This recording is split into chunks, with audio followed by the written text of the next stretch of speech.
तर मुख्यमंत्री लाडकी बहीण योजनेतील लाभार्थी महिलांची फेरपडताळणी करण्यात येते। त्यामुळे कारवाईच्या भीतीने महिला आपले अर्ज मागे घेताना दिसतात। अमरावतीमध्ये 22,472 महिला लाडकी बहीणसाठी अपात्र ठरतायत। 14 बहिणींनी स्वतःहून हे अर्ज मागे घेतलेले आहेत। तर जिल्ह्यामध्ये अंगणवाडी सेविकांना आधीचं मानधन मिळालेलं नाहीये, त्यामुळे अंगणवाडी सेविकांनी योजनेच्या सर्वेक्षणावरती बहिष्कार टाकलेला आहे। लाडकी बहीण योजना सुरू झाली तेव्हापासून तर आतापर्यंत 7,20,575 अर्ज प्राप्त झाले आपल्याला।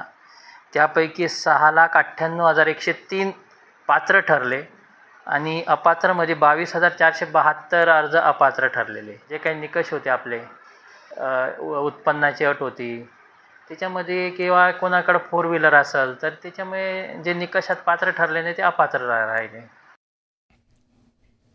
तर विधानसभा निवडणुकीपूर्वी राज्य सरकारने लाडकी बहीण योजना सुरू केली, मात्र योजनेअंतर्गत अनेक अपात्र महिलांनी अर्ज केल्याचं पुढे आलेलं आहे।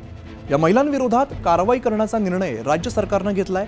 आता मुंबईतील 22,000 महिलांना लाडक्या बहिणींच्या यादीतून वगळण्याची माहिती सूत्रांकडून मिळते। मुंबईमध्ये लाडक्या बहिणींची छाननी सुरू आहे। या छाननी दरम्यान 22,000 महिलांना लाडकी बहीण योजनेतून वगळण्यात आलेलं आहे। त्यापैकी काही महिलांकडे 4 चाकी गाडी आहे, तर काही महिलांना स्वतः नोकरी करत असल्याने त्यांना वगळण्यात आल्याची माहिती समोर येते। खरं तर लाडकी बहीण योजना सुरू झाली तेव्हा सरकारने काही निकष निश्चित केले होते, मात्र या महिलांनी हे निकष न पाळता अर्ज दाखल केलेले आहेत। मात्र अशा महिलांवरती कारवाई सुरू झालेली आहे। या महिलांकडून पैसे घेतले जाण्याची सुद्धा शक्यता आहे।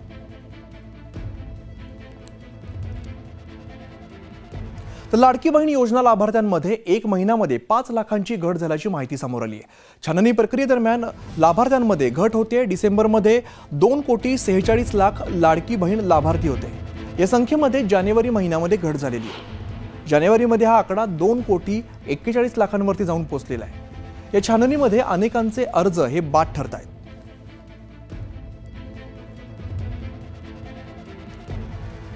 तर लाभार्थ्यांमध्ये 1 महिन्यामध्ये 5 लाखांची घट झाल्याचं बघायला मिळते। छाननी प्रक्रियेदरम्यान लाभार्थ्यांमध्ये ही घट होताना दिसते।